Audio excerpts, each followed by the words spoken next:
Good morning. I'm Andy Overn. I've been a teacher professor of design, drawing, and illustration here at Bethany for 31 years. Legacy. Legacy is a heavy word. It's something that makes you kind of feel uncomfortable if it's brought up at the wrong time. If you're too young to leave a legacy, or if you know you really haven't done anything remarkable, legacy can make you very uncomfortable. Our perpetual sort of requisite sense of Lutheran modesty would mandate that legacy is a word that makes us uncomfortable all the time. And Bill, sorry, today's the day. And as I was writing this, I thought, I know, I'll have a brilliant idea. I'll compare Bill to a figure from art history. And then, thanks, Dennis, for doing that. The artist Peter Paul Rubens was a Flemish painter of the Baroque period and arguably the most famous painter in Europe in the first half of the 16th century.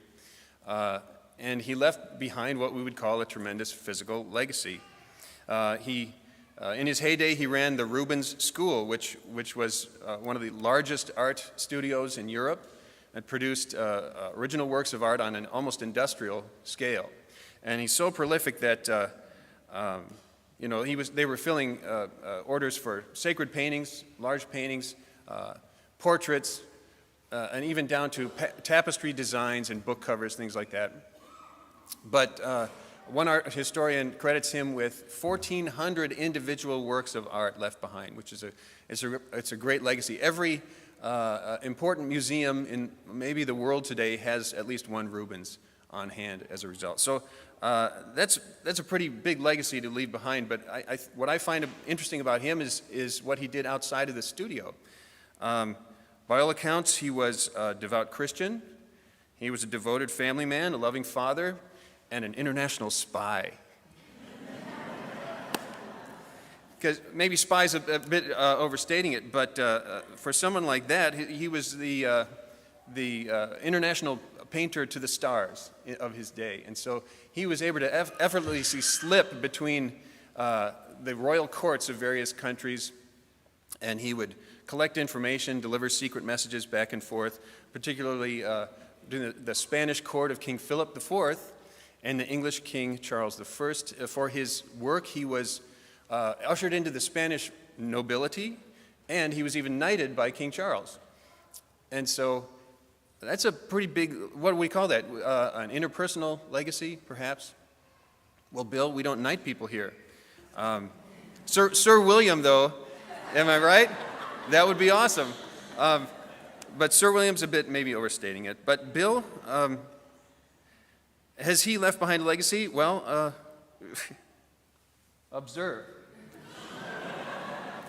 A physical legacy that Bill leaves behind we see it every day when we're here on campus and elsewhere, and he continues to leave work that's substantial, as we might say. How many thousands of people have seen this painting, been impacted by it, and how many will continue to be impacted by this painting for the life of this building? It's kind of remarkable. Consider, too, the other side of this very wall, there's an enormous stone sculpture. Now, Bill doesn't carve stone, but these things don't design themselves, and we see this every day. It's 2 stories tall. After the service today, maybe you'll walk across the street and go into Meyer Hall, and you'll see in the atrium there a very large painting. The painting it's a fresco. Now, for those of you who aren't studying art history, a fresco is a medium where you paint with pigment directly into the wet plaster as it's drying on the wall.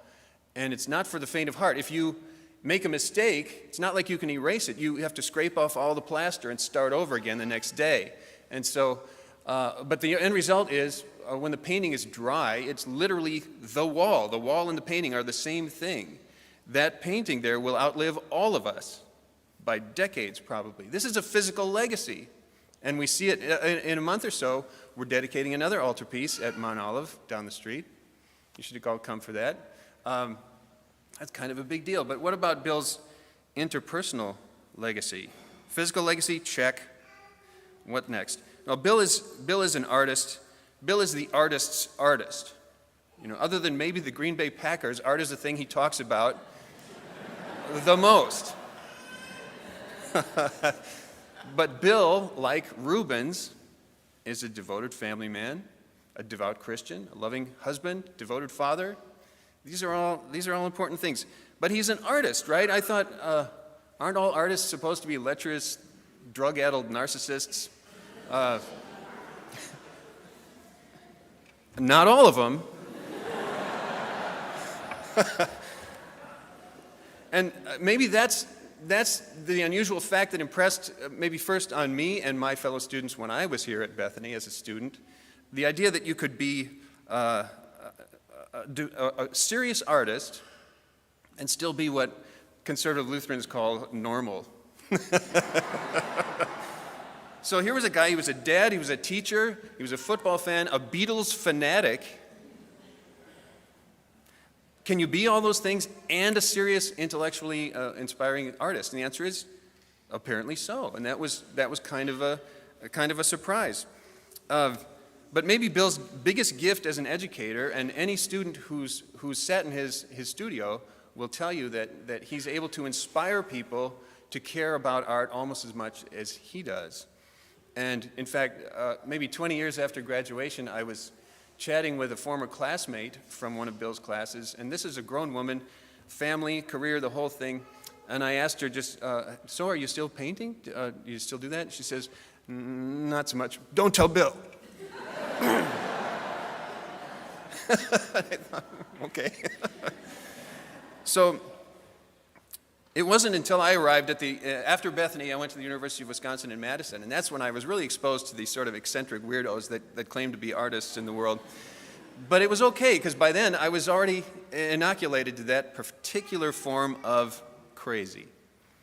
And so much so that I thought, yeah, I'm going to keep going, I'm going to study art, I'll go to graduate school, I'll even come back someday to Bethany and continue trying to help enable other Christian gifted people to participate in creative work. And not just me. So let's go back. In the 70s, Bill arrived here, and there wasn't much of an art program, and his job was kind of a struggle. He was producing a curriculum almost from scratch, but he was always kind of just gently pushing against a culture here and in Lutheran circles maybe that, let's face it, was not exactly interested in visual art. But fast forward to today, we have 3 distinct majors on campus, graphic design, studio art, and media arts, that are all the direct result of Bill Bukowski's efforts. And it's undeniable. None of those things would be here without Bill. And every member of the faculty, myself, Jason, Denise, Ben, and Stephanie, we are all, at one time or another, students of Bill Bukowski. Funny, interesting.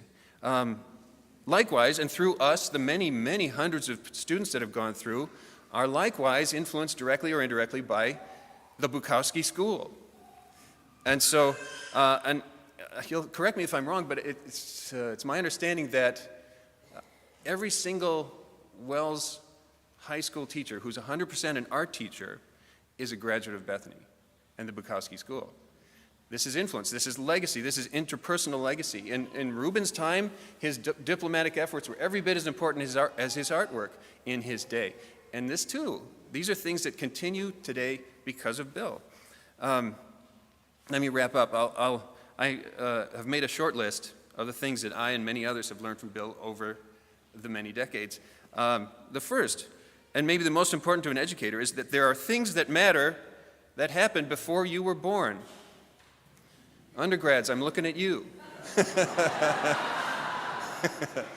And isn't that the first thing you have to impress on your students, is a dissatisfaction with their present intellectual state? There's more you need to know. And why do people go to college? One of the big reasons is you learn from trusted sources what are the things that are worth knowing about and are worth studying. Thanks, Bill. Number 2, hi Sherry, good parenting. Don't underestimate your role as an example to other people, even if you don't think anybody's watching. Christian professionalism. What does that mean? You can be a serious, intellectually oriented person, an academic even, without compromising your family or your faith, even in academic disciplines that aren't exactly sensitive to Christian sensibilities, which is every discipline, if you haven't been paying attention. Artistic passion, number 4, artistic passion. Really, what is that? It's caring about aesthetic things, right?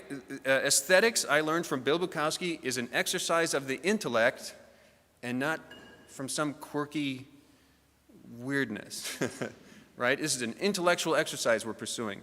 Very important. And number 5, it's legacy.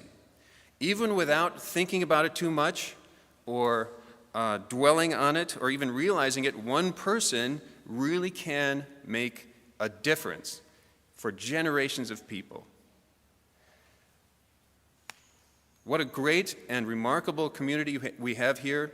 And Bill, thank you for doing so much to create and sustain it. Thank you so much.